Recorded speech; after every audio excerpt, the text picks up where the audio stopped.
ரொம்ப யோசிக்காதீங்க. இந்த ஆண்டை முடிக்க இன்னும் சில நாட்கள் தான் இருக்கு. இந்த சில நாளில் நமக்குரிய பல காரியங்களை மாற்றிக்கிட்டோன்னா நமக்குரிய ஆசீர்வாதத்தை நம்ம பார்க்க முடியும். இப்படிதான் பைபிளில் ஒரு நபர் இருந்தார். அவர் பேர் பேதுரு.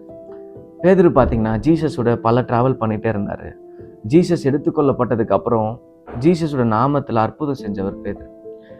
இப்படிப்பட்ட ஒரு நபர் திடீர்னு ஒரு காரியம் அவர் வாழ்க்கையில் ஃபேஸ் பண்ணும்போது ஒரு சோர்வில் சிறைச்சாலையில் படுத்து உறங்கிட்டார்.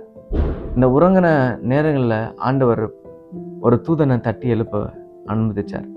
இன்னைக்கு நம்ம வாழ்க்கையில் ஆண்டவர் கூட பல காரியங்கள், ஆண்டவருக்கு காரியங்களில் நம்ம நின்று இருப்போம், பல விஷயங்கள் ஆண்டவருக்காக செஞ்சிருப்போம். சில சோர்வு நிமித்தமாய் நம்ம வாழ்க்கையில சோர்ந்து போய் உறங்கி கொண்டிருப்போம். இன்னைக்கு ஆண்டவர் உங்களை பார்த்து சொல்றார், நீங்க எழும்பி வாங்க.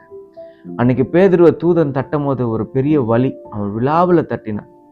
இன்னைக்கு நம்ம வாழ்க்கையில பல சூழ்நிலைகளை தட்டிகிட்டே இருப்பார். நீ என்கிட்ட வா, என் சமூகத்துல காத்துரு, நான் உன்னை மீண்டும் உயர்த்துவேன், உன்னை மீண்டும் நடத்துவேன், உன்னை வாழாக்காமல் தலையாக்குவேன், மீண்டு வா அப்படின்னு சொல்லதான் நமக்குள்ள பல காரியங்கள் ஆண்டவர் தடை பண்ணி நின்று இருப்பார்.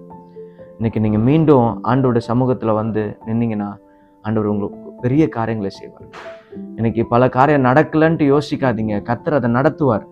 ஆனா அதுக்கு முன்னாடி ஆண்டவரோடு கூட நீங்க ஒரு உறவுல பில்ட் ஆகுங்க. ஆண்டவர் எல்லா காரியத்தை வாய்க்க பண்ணுவார். மனுஷன் நடக்காதுன்னு சொல்லுவான், ஆனா இயேசுவை நம்பி நில்லுங்க.